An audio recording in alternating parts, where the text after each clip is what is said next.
that's true. Naked Palpatine. Oh, you pick that one. Fresh out of the clone tank, nude Palpatine is my Well, that's the first thing I think of when you say Dark Empire Palpatine.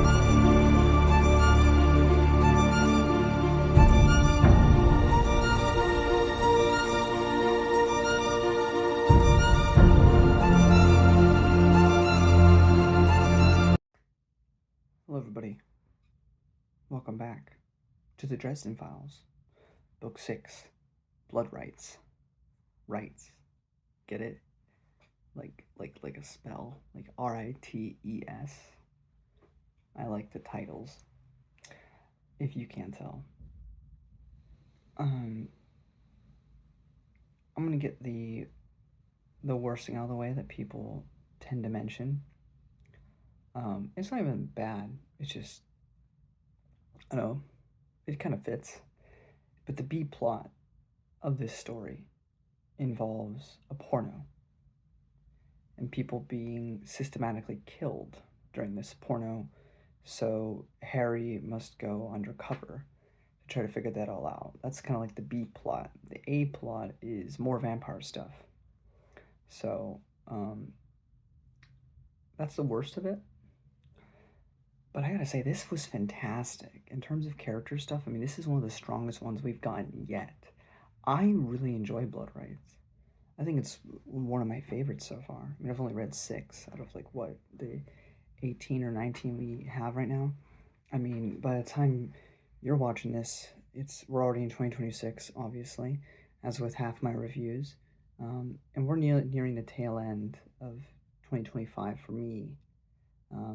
It's the 29th of December, so in case you're wondering where I'm at chronologically, there you go. But I believe in January there should have been a brand new Dresden book, which is also another reason I wanted a palate cleanser in between bigger stories. And I also knew that a new book was coming out in 2026, so I thought, what a perfect time to kind of get involved with it. So, but I really enjoyed this one, and I think this is one that people tend to not like or something. But so many important beats are in this book that will matter for the future, I imagine. So I really enjoyed it. It deals with, what is it, the White Court or the Black Court? I kind of get confused. But we have Thomas again, and there's some big revelations of Thomas in this book, along with some big revelations on Harry's mother in this book, and more characters, like so many big things in this book that will matter for later. So for me, this was a grade A certified Dresden classic. I really, really loved it, and I kind of want to just jump into spoilers. So if you enjoyed the first 5 books, well, I mean, I guess some people don't like it for some reason. I don't know. I guess just because of the porno aspect, even though it's like not even like bad. It's not even like that horrible or anything in it. I don't know. But for me, it was one of my favorites so far. So, Blood Rites, certified classic for me. Highly, highly recommend, especially if you enjoy the first 5 books. You're going to enjoy this one. I think you would anyway. I mean, if you care about character stuff first and foremost, then this is going to be one of your favorite books, so far anyway. So I recommend it. And if you don't like it, then you're wrong. Objectively. I'm just kidding. But anyway, I'm gonna get into spoilers. The short and sweet is go read it. Great. So we have like Black Vampire Court, which is like traditional vampires with like the garlic and the holy water, all that stuff. Harry has to work on a porno, as I said, a non-spoiler to help out these women that are being systematically murdered for some reason by some sort of like curse. We also meet Lara, who is Thomas's sister, along with Inri, who's also Thomas's sister. We meet a character named Lord Wraith, which will be very important. Now I go to my phone, where we get, I'm sorry, unprofessional of me, as always. What's new? How you guys doing? You guys doing well? Hope so. You can have everything in the world, but if you don't have love, none of it means crap. Love is patient. Love is kind. Love always forgives, trusts, supports, and endures. Love never fails. When every star in the heavens grows cold, and when silence lies once more on the face of the deep, three things will endure: faith, hope, and love.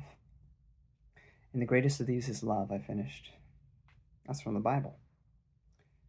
1 Corinthians chapter 13, Thomas confirmed. I paraphrased.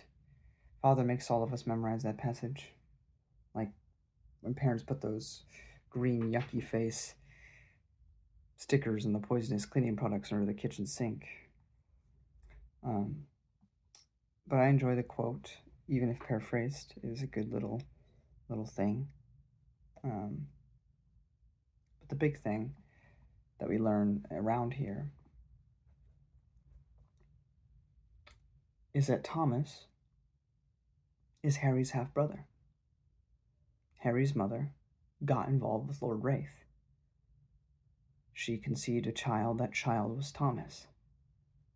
So now we have some recontextualization and some fun things if you do a reread to kind of pay attention to Thomas's actions a little bit more closely, because Thomas has always been really helpful to Harry. Why?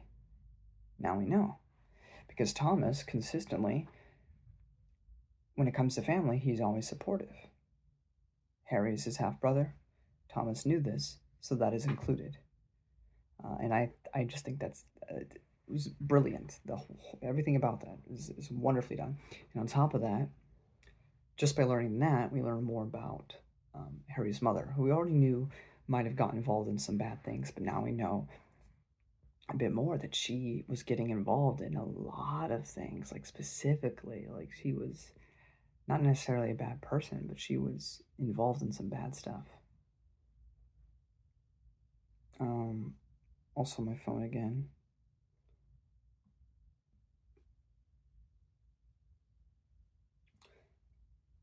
I'm used to watching out for myself. Not that my friends never did anything for me, but with respect to the day-to-day problems of life, I operated solo, except for her depressing thoughts for company. Thought about how I already had a grave, complete with a white marble headstone, waiting for me at Graceland Cemetery, courtesy of an enemy now dead, but no less ready to receive me. I thought about how my utter ineptitude at romance was probably going to preserve my bachelor status for the next several decades. I thought about how many bad guys out there would be glad to take me out, and how it might take weeks to realize I'd vanished. I thought about growing old, alone. It's not unusual for a wizard to live more than 3 centuries, but that wouldn't stop time from taking its toll. Sooner or later, I'd be old and frail, maybe even tired of living and dying. I'd have no one to share it with me or hold my hand when I was afraid. In some simple, unexplainable, and utterly irrational way, Thomas's presence had altered that. His blood was in common with my own, and knowing it had created a strong emotional bond like nothing I had felt before. My heart sped a little bit out of sheer happiness at the thought, but no matter how happy discovering a brother made me, I would be a fool if I didn't realize another, darker side of the situation. After a lifetime alone, I had a brother. After a lifetime alone, and I could lose him. The bitter sensation intensified at the thought. I knew what it felt like to worry for family. And again, the things it does were Harry, because he's been a very lonely character for all these books. An orphan, no family, no mother, no father, no real friends until he meets Murphy, and then so on, so to have a brother and to have that, it brings revelations to Thomas' character. It gives him so much depth and nuance. It gives even, Harry's mother a depth and nuance, and it gives Harry himself further depth and nuance. So all around, it just fires on all cylinders. It makes for fantastic storytelling. So the supernatural killer that had been killing the porn stars, we learn that Trixie, one of the people in the set, has been working with someone, because she's an ex-wife to the director.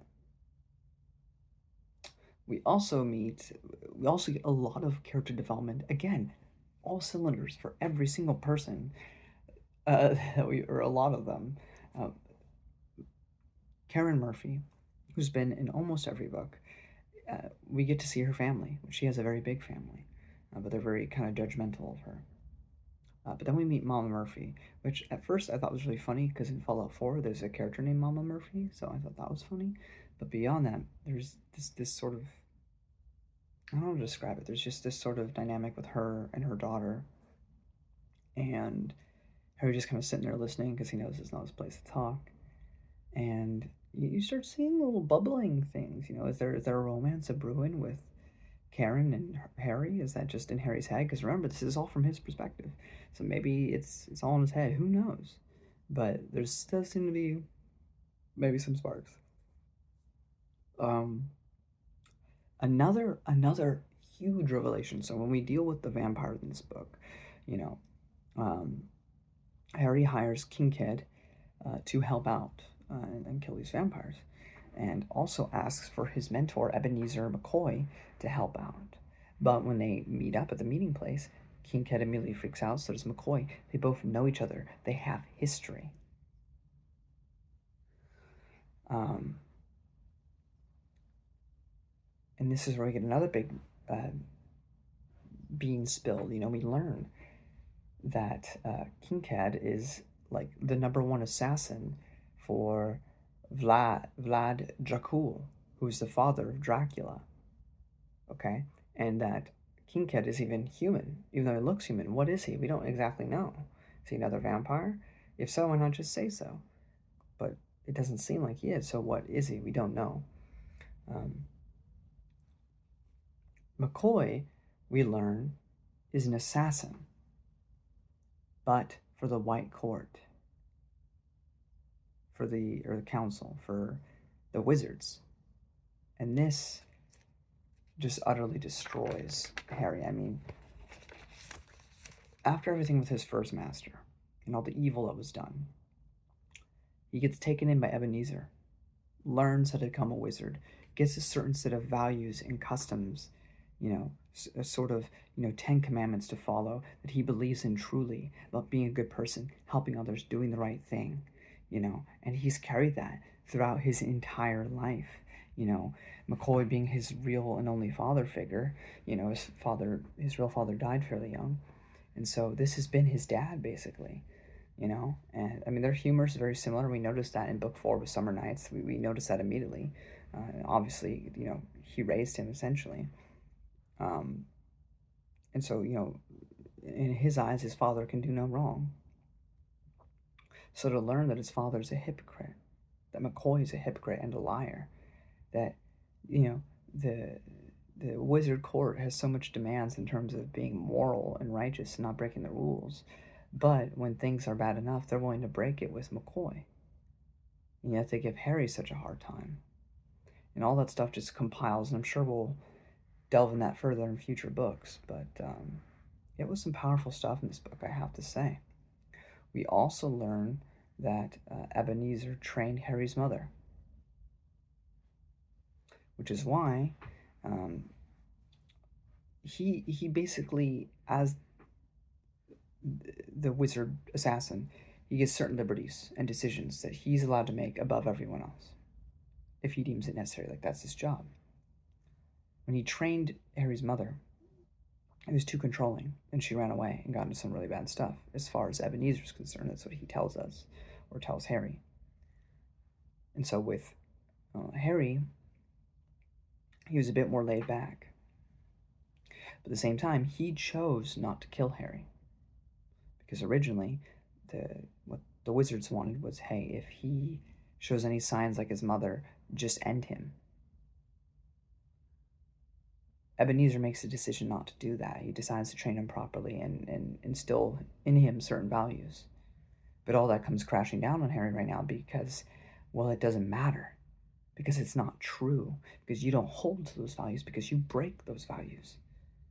So, it was just fantastic, dude. Like, in terms of storytelling, sure, this is no Book of the Fallen or anything like that. But you have such Like this is great story stuff right here. This is great character stuff right here. And some of the dialogue here is exquisite. It is so good. And this is a story about a wizard in Chicago. Guys, this book started, I didn't talk about it, this book started with supernatural monkeys that threw flinging poo at him, but it had like fire around it. So like fireballs made out of poo were being thrown at Dresden at the beginning of this book. And then we get stuff like this, only in Dresden, but it is so good. We also learn that Lord Wraith most likely killed Dresden's mother. So that is something that gets Harry fired up. But again, it all ties back, it all connects, it's all fantastic. Wraith attempts to kill Thomas, he does not. And then basically, because he's weaker, we learn that Harry's mother put a curse on Wraith before she died. Now, Wraith can't die by any natural, normal vampire killing means. He's immortal. So, since she can't kill him, she puts a curse on him that he can't eat. He can't feed, which keeps him young and keeps him powerful. So for what? How old is Harry now? Every book is like a year apart, right? We started with him at like 22 or something. He's got to be in his late 20s by now. Maybe mid-20s. I don't know where we're at with his character. We don't really address his age. But I assume by now he's in his late 20s somewhere. So, but regardless, 20 years since then. And this vampire's been unable to feed. But he's had to fake it like he still had all this power. All that to say, basically, his daughter overthrows him and basically has him play Puppet King, but it's actually Laura in charge. However, to save face, because Laura's, pretending that her father's still in charge, but obviously because of what Thomas has done, helping out Harry and other things, his father would never allow him to be with them. So for sake of appearances, Laura tells him to get gone. So Thomas ends up staying with Harry for a bit. And also, there was a dog throughout this book that Harry was taking care of that I forgot to address. But they end up keeping him. And they named the dog Mouse. So, very fun there. Also, during the last fight, usually, Dresden gets his power from normal magical means. But it seemed like in that last fight, he was getting his power from Hellfire, which is a different thing and a darker thing. Why was he getting his power from there? Something just kind of brought up at the last second that's not really addressed. So I guess we'll see what that's all about in future stories. So that is that. Overall, like I said, the B plot with the porno stuff is not that bad. I mean, yeah, sure, it's in a porno, but it's not like describing anything really. So I don't know. It wasn't that horrendous. But the main plot was 10 out of 10. Beautiful. So highly recommend. Highly, highly, highly, highly. This is the most excited I've been about Dresden ever. Like this is good stuff. This is good stuff, man. Anyway, until next time.